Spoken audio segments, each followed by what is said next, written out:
ሰላም ጤና ይስጥልን የጣና ቲቪ ተከታታይ ቤተሰቦቻችን፣ እነሆ የሰዓቱን የጣቢያችን ዜና መረጃና ዜና ትንታኔዎችን ይዘንላችሁ ቀርበናል። አክብሮታዊ ግብዣችንን እያስቀደምን በቅድሚያም አበይቶችን አቀርብላችኋለን። የአማራን ሕዝብ ህልውና ለማረጋገጥ በሚደረገው ተጋድሎ ጀግኖች በደማቸው ቀለም ደማቅ ታሪክ እየጻፉ በማለፍ ላይ ናቸው። በጀግንነት ተፋልሞ በክብር መስዋዕትነት መቀበል በአራቱም የአማራ ማዕዘናት ቀጥሏል። በተለይም ከሰሞኑ በጎንደር ቀጠናዎች በቀጠለው ከባድ ፍልሚያ ድልና የጀግና መስዋዕትነት እንደቀጠለ ነው። በውጊያ ችሎታውና ወታደራዊ ብቃቱ የተመሰከረለት የፋኖ አመራር በጀግንነት ተፋልሞ በክብር መስዋዕት መሆኑ ተሰምተዋል። የፋኖ አመራሩ ማን ነው? የመስዋዕትነት ፍልሚያውስ ምን ይመስላል? ለሚለው መረጃውን ቀጥታ ከግንባር የምናቀርብላችሁ ይሆናል። የብልጽግናው አገዛዝና አፋብን በየጎራቸው ለቀድሞ ሰራዊት አባላት ጥሪ አድርገዋል። ጥሪው ለመጨረሻው የግንባር ውጊያ የሚደረገው ዝግጅት አካል ሆነዋል። በሌላ በኩል ብልጽግና ለትግራይ ጊዜ አስተዳደር ሌተናል ጄኔራል ታደሰ ወረደ የሰጠው አዲስ ትዕዛዝ የጦርነቱ መጀመሪያ የመጨረሻው ምክንያት እንደሚሆን ተገምተዋል። ሰራዊቱ ወደ ትግራይ ሊገባ መሆኑም ተመላክቷል። የኤርትራ ሰራዊቱ በበኩሉ በድንበር ምሽግ ከመቆፈር ተሻግሮ ሜካናይዝድና እግረኛ ጦሩን አንቀሳቅሷል። ህወሓት ውጊያውን በአማራና አፋር መሬት ለማድረግ ስትራቴጂካዊ የውጊያ እቅድ ስለመንደፉ ተጠቁመዋል። ወታደራዊ መረጃዎቹን ይዘናል። የአዲስ አበባ ወጣቶች ደህንነት አደጋ ውስጥ ነው። በየጊዜው ታፍነው የሚወሰዱ ወጣቶች ደብዛቸው መጥፋት አሳሳቢ ደረጃ ላይ ደርሷል። ይህንን ተከትሎ ኢህአፓ ወጣቶቹ የት ገቡ ሲል አገዛዙን የሚሞግት መግለጫ ወጥቷል። ተሰሙታላችሁ። የቱርኩ ፕሬዝዳንት ረሲፕ ጣይብ ኤርዶጋን በቀይ ባህርና በአፍሪካ ቀንድ ከፍተኛ የተባለ ወታደራዊ ውጥረት ባየለበት በዚህ ጊዜ ወደ አካባቢው ይበልጥ ተስበዋል። ከገዢው ፓርቲያቸው እስከ ወታደራዊ ጄኔራል መኮንናቸው ድረስ ቀጠናውን የሙጥኝ ብለዋል። በቀጠናው የወታደራዊ ደህንነትና ጂኦፖለቲካዊ ፍላጎቶችን በማሳደር ላይ ከሚገኙት ሀገራት በቀዳሚነት የምትጠቀሰው ቱርክ ፕሬዝዳንቷ በነገው ዕለት አዲስ አበባ ይገባሉ ተብሎ ይጠበቃል። ለሰዓቱ የመረጥንላችሁ ቀጠናዊ ዜና ትንታኔያችን ነው። እነዚህንና ሌሎች ይዘናል። አሁን ወደ ዝርዝር መረጃዎቹ እናመራለን።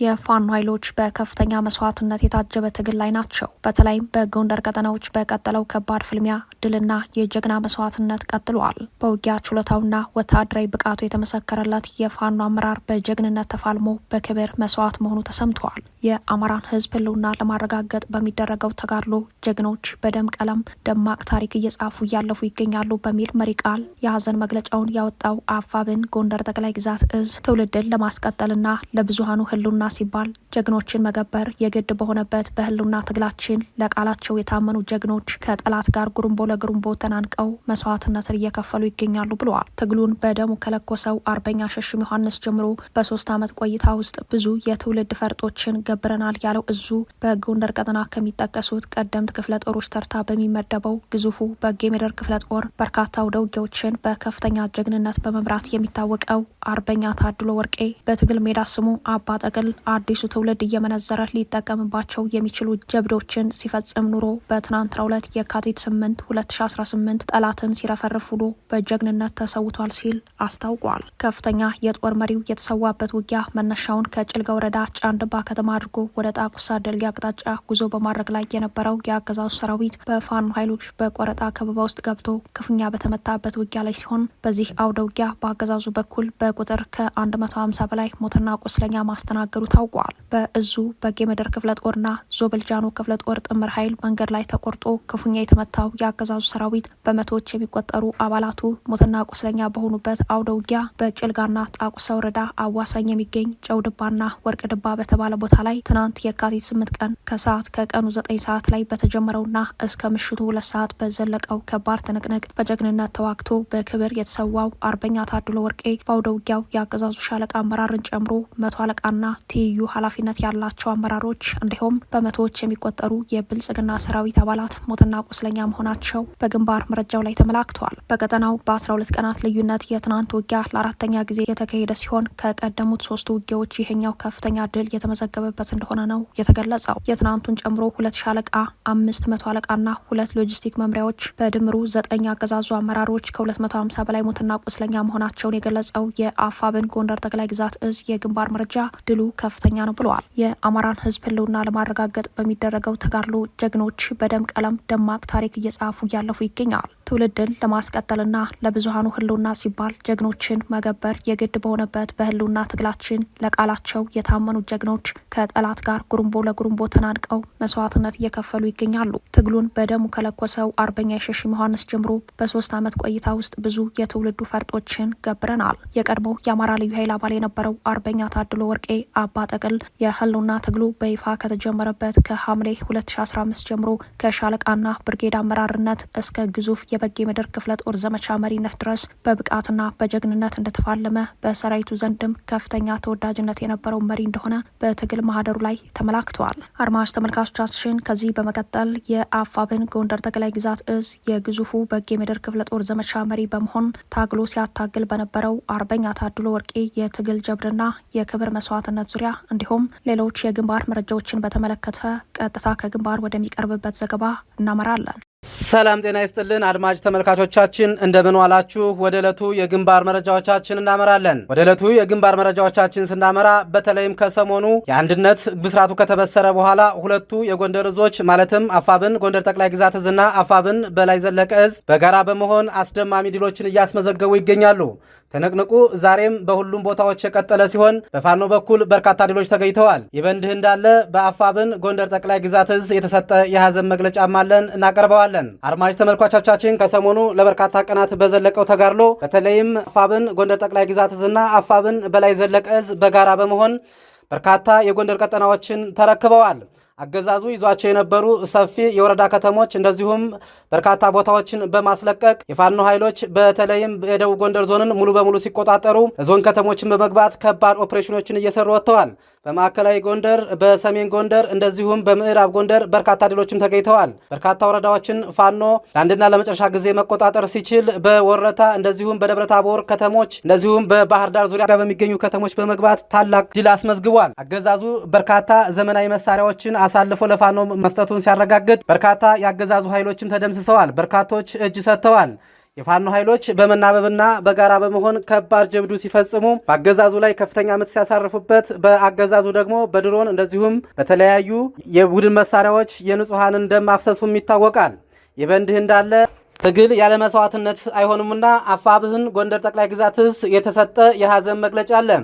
ከአፋብን ጎንደር ጠቅላይ ግዛት እዝ የተሰጠ የሀዘን መግለጫ የአማራ ሕዝብ ህልውና ለማረጋገጥ በሚደረገው ተጋድሎ ጀግኖች በደም ቀለም ደማቅ ታሪክ እየጻፉ እያለፉ ይገኛሉ። ትውልድን ለማስቀጠልና ለብዙሃኑ ህልውና ሲባል ጀግኖችን መገበር የግድ በሆነበት በህልውና ትግላችን ለቃላቸው የታመኑ ጀግኖች ከጠላት ጋር ጉርምቦ ለጉርምቦ ተናንቀው መስዋዕትነትን እየከፈሉ ይገኛሉ። ትግሉም በደሙ ከለኮሰው አርበኛ የሸሽም ዮሐንስ ጀምሮ በ3 ዓመት ቆይታ ውስጥ ብዙ የትውልድ ፈርጦችን ገብረናል። በጎንደር ቀጠና ከሚጠቀሱት ቀደምት ክፍለ ጦሮች ተርታ የሚመደበው ግዙፉ በጌ ምድር ክፍለ ጦር ከጎንደር ከተማ እስከ አርማጭሆ፣ መተማ፣ ገንዳ ውሃ፣ መሻሃ፣ ላስታ፣ ሸመለገራ በረሃዎች እንዲሁም ከአዘዞ አየር ማረፊያ ጀምሮ ደንቢያ፣ ጣቁሳ፣ አላፋ፣ ቋራ፣ ደለጎ፣ ሽንፋ፣ ዱባባ፣ ቱመቱ፣ ፈርዶጎ፣ መንዶካ፣ ሻሸየና በዙሪያ ያሉ በረሃማ ቦታዎች በሙሉ ያልተዋጋበትና ጠላትን ያላራገፈበት ቀጠና የለም። ክፍለ ጦሩ በእነዚህ ሁሉ ቀጠናዎች በሚያደርገው ተጋድሎ እንቁ ጀግኖችን ገብረዋል። ይህ መራር መስዋዕትነት ዛሬም የቀጠለ ሲሆን አርበኛ ታድሎ ወርቄ አባ ጠቅል አዲሱ ትውልድ እየመነዘረ ሊጠቀምባቸው የሚችሉ ጀብዶችን ሲፈጽም ኖሮ በትናንትናው ዕለት ማለትም የካቲት 8 2018 ዓ.ም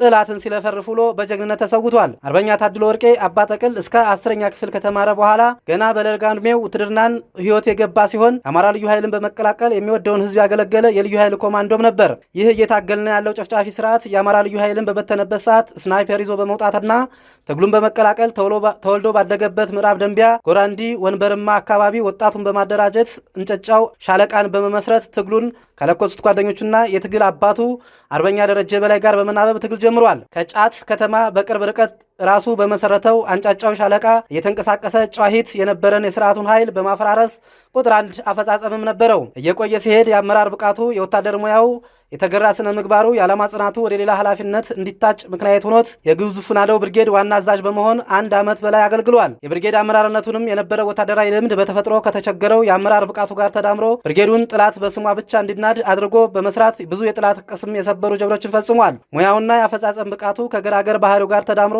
የሰራዊቱን ልብ ውስጥ የገባው አርበኛ ታድሎ ወርቄ ጠቅል የበጌ ምድር ሰራዊትን በስስት የሚወደው ደፋር ታጋይ በመሆኑ የክፍለ ጦሩ ዘመቻ መሪ እንዲሆን ተመርጦ እስከ ተሰዋበት ሰዓት ድረስ ግዙፉን የመጌምድር ክፍለ ጦርን በዘመቻ መሪነት በብቃትና በመጀግንነት መርቷል። አርበኛው በ1987 ዓ.ም ከላይ በተጠቀሰው ቦታ የተወለደ ሲሆን ባለትዳርና የ3 ልጆችም አባት ነበር። በትናንትናው ዕለት ማለትም በቀን 8 2018 በጭልጋና ጣቁሳ ወረዳ አዋሳኝ የሚገኙ ጨውድባና ወርቅ ድባ የተባሉ ቦታ ላይ ከቀኑ 9 ሰዓት ገዳማ በተጀመረው እስከ ምሽቱ 2 ሰዓት በዘለቀው ለአስጨራሽ ትንቅንቅ ከሚመራው ሰራዊት ጋር የጠላትን ኃይል በከፍተኛ ሁኔታ ከደመሰሰ በኋላ በክብርና በጀግነት ተሰውቷል። ሺዎችን መርቶ አስተምሮ በአምሳሉ ቀርጾ የተሰዋው ግዙፉ አርበኛ ታድሎ ወርቄ በመሰዋዕትነቱ አዲስ የትግል ምዕራፍ ለፍኩሶ አርፏል። ውድ ጓደኛችን የተሰዋለትን ውዱን ትግል በአምሳለ በቀረጻቸው ጓደኞቹ ተጧጥፎ ይቀጥላል። ሐዘናችን በለቅሶ ሳይሆን በዘመቻ እንወጣለን። አናለቅስም ጓዴ እንደ እሸቴ ሞገስ እንደ ሸዋው ጀግናው የአብራኩ ክፋይ ይታገስ ሞቶበት አላለቅስም ብሎ በቃሉ እንደጸና እቅዱን ሳንጭር እኛም አናለቅስም ቃል አለብንና አናለቅስም ጓዴ በሰላም ረፍ ያፋብህን ጎንደር ጠቅላይ ግዛት እዝ። የብልጽግናው አገዛዝና አፋብን በየጎራቸው ለቀድሞ ሰራዊት አባላት ጥሪ አድርገዋል። ብልጽግና ለትግራይ ጊዜ አስተዳደር ሌተናል ጀነራል ታደሰ ወረደ የተሰጠው ትዕዛዝ የጦርነቱ መጀመሪያ የመጨረሻው ምክንያት እንደሚሆን ተገምተዋል። ሰራዊቱ ወደ ትግራይ ሊገባ መሆኑም ተጠቁመዋል። የብልጽግናው አገዛዝ ከአሁን በፊት የመከላከያ ሰራዊት አባል የነበሩ በተለያየ ምክንያት ከሰራዊቱ የወጡ የቀድሞ አባላቱ እንዲመለሱ ይፋዊ ጥሪ አቅርበዋል። ምዝገባው በሁሉም የምዝገባ ማዕከላት እየተከናወነ እንደሚገኝ ያስታወቀው አገዛዙ የጥሪው በቀጣይ ከሚካሄደው ድንበር ተሻጋሪ ጦርነት ጋር እንደሚገናኝ ግምታቸውን ያስቀመጡ የጉዳዩ ታዛቢዎች ከዚህ ቀደም በኢትዮጵያና ኤርትራ መካከል የባድሜ ጦርነት ሲቀሰቀስ ኢህአዴግ የቀድሞ ሰራዊት አባላትን ጥሪ ማድረጉን ያስታውሳሉ። የብልጽግናው አገዛዝም ይህንን ጥሪ ያቀረበው ህወሓት ጦሩን ለውጊያ ዝግጁ ባደረገበት የኤርትራ ጦር ወደ ኢትዮጵያ ግዛት ጥሶ ገብቷል የሚል ክስ መቅረቡ በቀጠለበት በዚህ ጊዜ መሆኑ ጥሪውን የድንበር ተሻጋሪው ጦርነት ዝግጅት አካል አድርጎ ታይተዋል። ከኤርትራ ጋር ያለው ሁኔታ ወደ ጦርነት ሊያመራ እንደሚችል በርካቶች ስጋታቸውን እየገለጹ ባለበት በዚህ ወቅት የኤርትራ ሰራዊት በድንበር አካባቢ ምሽግ ከመቆፈር ጀምሮ በተለይ ከየካቲት 6 2018 ጀምሮ በርካታ የሜካናይዝድ ጦርና እግረኛ ሰራዊት እያንቀሳቀሰ ይገኛል። ብልጽግና በበኩሉ በርካታ ሜካናይዝድ ኃይሉን በአፋር፣ ራያ፣ ዋግምራ፣ ጎንደር፣ ሁመራ፣ ተከዜ ግንባር ወደ ትግራይ ማስጠጋቱን ቀጥሏል። ከዚሁ የሰራዊት እንቅስቃሴ ጋር በተያያዘ የብልጽግና አገዛዝ ለትግራይ ጊዜ አስተዳደር ፕሬዚዳንት ሌተናል ጀነራል ታደሰ ወረደ ትዕዛዝ መስጠቱ ተሰምተዋል። ትዕዛዙ መከላከያ ሰራዊት ወደ ትግራይ በመግባት በትግራይ በኩል ያለውን የኢትዮጵያን ድንበር እንዲጠብቅ፣ ወታደራዊ ካምፖችን እንዲቆጣጠር በሚያደርጋቸው እንቅስቃሴዎች ዋስትና መስጠትን የሚመለከት ሆኗል። መረጃው በብልጽግና ፕሮፓጋንዲስቶች በኩል በስፋት በመሰራጨት ላይ ሲሆን የብልጽግናው አገዛዝ ትዕዛዝ ሌተናል ጀነራል ታደሰ ወረደን አጣብቂኝ ውስጥ የጣለ ሆኗል። ሰራዊቱ ወደ ትግራይ በሚገባበት ወቅት የህወሓትና የኤርትራ ጦር ውጊያ ሊከፍቱ ይችላል የሚለው የስጋት ትንተና እንደተጠበቀ ሆኖ ውጊያውን በአማራ ክልል ለማድረግ ባልተገመተ ፍጥነት ወደ ሙሉ ውጊያ ሊገባ እንደሚችል ተጠቁመዋል። በብልጽግና በኩል ሰራዊቱ በድንበር ለመቀመጥ በመሀል ትግራይ ሲያልፍ ምንም አይነት ትንኮሳ በህወሓት ታጣቂዎች እንዳይደረግ የሚል ማስጠንቀቂያ የተሰጠው ትዕዛዙ ተፈጻሚ ባይሆንም ጦርነቱ የሚጀምርበት የመጨረሻው ምክንያት ሊሆን እንደሚችል ግን ተገምቷል። በተመሳሳይ የሰራዊት ጥሪ መረጃ የአማራ ፋኖ ብሔራዊ ንቅናቄ ሸዋ ጠቅላይ ግዛት እዝ አጼ አምደ ጽዮን ኮር ከዚህ ቀደም በተለያዩ ምክንያቶች ከትግል ውጭ ለሆኑ የቀድሞ የሰራዊቱ አባላት አስቸኳይ ያለውን ጥሪ አቅርበዋል። ኮሩ ለጣቢያችን በላከው ማብራሪያ ላይ እንደተመለከተው የአማራ ፋኖ ብሔራዊ ንቅናቄ መመስረቱን ተከትሎ በተቀናጀ የአንድነት ትብብር በሁሉም እዞች በርካታ ድሎች እየተመዘገቡ መሆኑን በመግለጽ ከዚህ ቀደም የአማራ ፋኖ አንድነትን በጉጉት ስትጠብቁ ለነበራችሁና በተለያየ የውስጥና የውጭ ችግር ምክንያቶች ትግሉን አቋርጣችሁ ለነበራችሁ አባላት በሙሉ ኑ ወደ ነባሩ አህዳችሁ በመቀላቀል ታሪካዊ የጋራ አሻራችንን አብረን እናሳርፍ በማለት ነው ጥሪውን ያቀረበው። ከትግሉ ራሳችሁን ለጊዜው አግልላችሁ የነበራችሁ የትግል ጓዶቻችን የህልውና ትግሉን ዳግም እንድትቀላቀሉ ሲል ጥሪውን ያቀረበው ኮሩ እኛ የትግል ጓዶቻችሁ ያቀረብነውን ወቅታዊ ጥሪ ተቀብላችሁ በአስቸኳይ ራሳችሁን ከብልጽግናው አስገዳጅ አፈሳ እንድታድኑ ብለዋል። ኮሩ በጓዳዊ ጥሪው ላይ የብልጽግናው አገዛዝ በሸዋ ነጻ ባልወጡ ቀጠናዎች አፈሳ እያደረገ መሆኑን በግልጽ ተረድታችሁ ኑ አብረን እንታገል ሲል አፈሳ ዳግም ስጋት መሆኑን አመላክተዋል። የቱርኩ ፕሬዝዳንት ረሲፕ ጣይብ ኤርዶጋን በቀይ ባህርና በአፍሪካ ቀንድ ከፍተኛ የተባለ ወታደራዊ ውጥረት ባየለበት በዚህ ጊዜ ወደ አካባቢው ይበልጥ ተስበዋል። ለዚሁ ዓላማ 2 የጉዞ መዳረሻዎችን አቡዳቢና አዲስ አበባን ቢያልሙም አንደኛው የተሳካ አልሆነም። ፕሬዚዳንቱ በዛሬው ዕለት ወደ ተባበሩት አረብ ኤምሬትስ ሊያደርጉት የነበረው ጉዞ መሰረዙ ታውቋል። በነገው ዕለት አዲስ አበባ ይገባሉ ተብሎ ይጠበቃል። ኤርዶጋን የአረቡ ዓለም ስፓርታ ተብላ የምትጠራው የተባበሩት አረብ ኤምሬትስ መሪ ሼክ መሐመድ ቢን ዛይድ አልናህያን ለማግኘት በዛሬው ዕለት ሊያደርጉት የነበረው የአቡዳቢው ጉዟቸው የተሰረዘው ቢን ዛይድ ባጋጠማቸው ህመም እንደሆነ የዘገቡት የቱርክ ሚዲያዎች፣ ሆኖም መሪዎች በስልክ የመልእክት ልውውጥ ማድረጋቸውን ዘግበዋል። የቱርክ ባለስልጣናት እንደገለጹት ከሆነ የቢን ዛይድ ጤንነት ሲሻሻል ጉብኝቱ ለሁለቱም ወገኖች አመቺ በሆነ በሌላ ጊዜ ይካሄዳል ተብሏል። የቱርክ የኮሚኒኬሽን ቢሮ ደግሞ ኤርዶጋን ወደ አዲስ አበባ የሚጓዙት በአብይ አህመድ ግብዣ ነው ብለዋል። ሆኖም የሰውየው ጉዞ በሱዳንና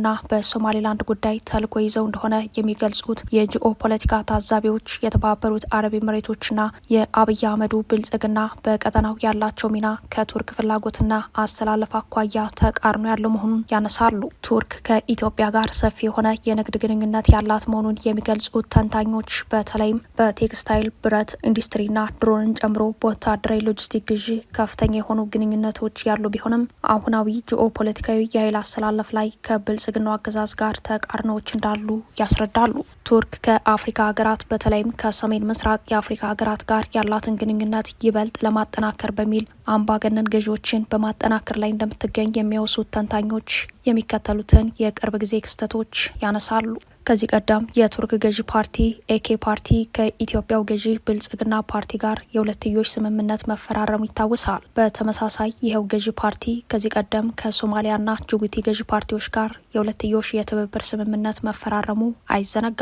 ይህንን መሰል ስምምነቶች በአካባቢው ሀገራት ያላትን ዘርፈ ብዙ ተጽዕኖ ለማሳደግ አቅም ይፈጥርላታል የሚሉት ተንታኞች በ2023 መግቢያ አብይ አህመድ ከሶማሌላንድ ጋር የወደብ መግባቢያ ስምምነት መፈራረማቸውን ተከትሎ ከሞቃዲሾ ጋር የገቡበት ፍጥጫ በቱርክ አሸማጋይነት አንካራ ላይ ስምምነቱ መቀደዱን፣ ይህም ለቱርክ ተጽዕኖ ትልቁን እድል የከፈተ እንደነበር ያነሳሉ። ቱርክ በቀጠናው የወታደራዊ ደህንነትና ጂኦ ፖለቲካዊ ፍላጎቶችን በማሳደር ላይ ከሚገኙት ሀገራት በቀዳሚነት የምትጠቀስ ሆናለች። ከጦር መርከቦቿ ጋር ወደ አፍሪካ ቀንድ የተመለሰችው ቱርክ በሶማሊያ ጋባዥነት የህንድ ውቅያኖስ ዳርቻን እስከ ቀይ ባህር ጫፍ ድረስ የደህንነት ቅኝት እንድታደርግ ከሞቃዲሾ መንግስት ጋር መስማማቷ ቀጠናውን ከለወጡ ክስተቶች አንደኛ ሆኖ ተመዝግበዋል። ውድና ዘመናዊ የጦር ጀቶችንና ታንኮችን ወደ ሶማሊያ ያስገባቸው ቱርክ የባህር ኃይሏንም አዝምታለች። እነዚህ ተከታታይ ወታደራዊ እንቅስቃሴዎች የቱርክን ተጽዕኖ ለማሳደግ ከማለም ባሻገር ቱርክ የቀይ ባህርና የኤደን ባህረ ሰላጤ መገናኛ የሆነውን የባብኤል መንደብ ቀጠና ላይ ወታደራዊ ሚና እንዲኖራት ሁኔታዎችን ለማመቻቸት በተለይም በቅርቡ እስራኤል ለሶማሌላንድ የሰጠችውን ሀገራዊ እውቅና የአረቡን ዓለም በማስተባበር ለማደናቀፍ ያለመ አዲስና የተጠናከረ እንቅስቃሴ ላይ መሆኗን የሚጠቁሙት ተንታኞች የወቅቱ የአፍሪካ ቀንድ ሁኔታ ለቱርክ የተመቸ ድል እንደፈጠረ ያስረዳሉ። ቱርክን ከረጅም ዓመታት በኋላ የጦር መርከቦቿን ወደ ሶማሊያ የባህር ዳርቻዎች እንድታመጣ አልፎም በቀንዱ ሀገራት ላይ ተጽዕኖዋን ለማሳደግ እድል አግኝታለች ሲሉ የሚያስረዱት ተንታኞች በሱዳን የብሔራዊ ጦር መሪውን አልቡርሃንን በመደገፍ በሶማሊያ የሞቃዲሾን መንግስት በመደገፍ ከተባበሩት አረብ ኤምሬቶች ጋር በተቃራኒ ፍላጎት መቆሟን ያስረዳሉ። በአንጻሩ የአብይ አህመድ የጦር አጋር የሆነችው የተባበሩት አረብ ኤምሬቶች በሱዳን የፈጥኖ ድራሽ ኃይል መሪውን ዳጋሎን በመደገፍ በሶማሌላንድ ደግሞ ከበርበራ የወደብ ልማት እስከ ወታደራዊ ካምፕ መሰረተ ልማት ግንባታ ድረስ በትኩረት በመስራት ላይ መሆኗ ሁለቱን ሀገራት በተጻራሪ ፍላጎት የቆሙ ያደርጋቸዋል። በተለይም በቅርቡ ከሞቃዲሾ መንግስት ጋር ዲፕሎማሲያዊ ቅራኔ ውስጥ ገብታ ቦሳሶ የሚገኘውን የጦር ሰፈሯን የለቀቀችው ኤምሬቶች ከእስራኤል ጋር በሶማሌላንድ ጉዳይ የጋራ ፍላጎት እንዳላት የሚጠቁሙ መረጃዎች መውጣታቸው ይህንን የሚያጠናክሩ ወታደራዊ የበረራ መረጃዎች መጋለጣቸው ተቃርኖውን የጎላ አድርጎታል። በዚህ የኃይል አስተላለፍ ውስጥ በነገው ዕለት ወደ አዲስ አበባ እንደሚመጡ የሚጠበቁት የቱርኩ ፕሬዚዳንት የብልጽግናው ጠቅላይ ሚኒስተር በሱዳን የውክልና ጦርነት ለፈጥኖ ድራሽ ኃይሉ የጦር ካምፕ በኢትዮጵያ ግዛት እንዲገነባ መፍቀዳቸው በዓለም አቀፍ ሚዲያዎች ጭምር የተጋለጠ መሆኑ በእስራኤል የተሰጠውን የሶማሌላንድ ሀገራዊ እውቅና የሚያወግዝ መግለጫ ካለመውጣቱ ጋር በተያያዘ በሁለቱ መሪዎች መካከል ስምምነት የማይደረስባቸው የውይይት አጀንዳዎች እንደሚሆኑ ይጠበቃል። ቱርክ ለሱዳንና ሶማሊያ ግዛታዊ አንድነት የምታደርገውን ድጋፍ በተደጋጋሚ ያረጋገጠች መሆኗ የኤርዶጋን ጂኦ ፖለቲካዊ የጉዞ ዓላማ ከብልጽግናው መሪ አብይ አህመድና ከጦር አጋራቸው የተባበሩት አረብ ኤምሬቶች እንዲሁም የእስራኤሎች ፍላጎት ጋር ለመታረቅ የማይቻል ተቃርኖ ሆኖ ይታያል።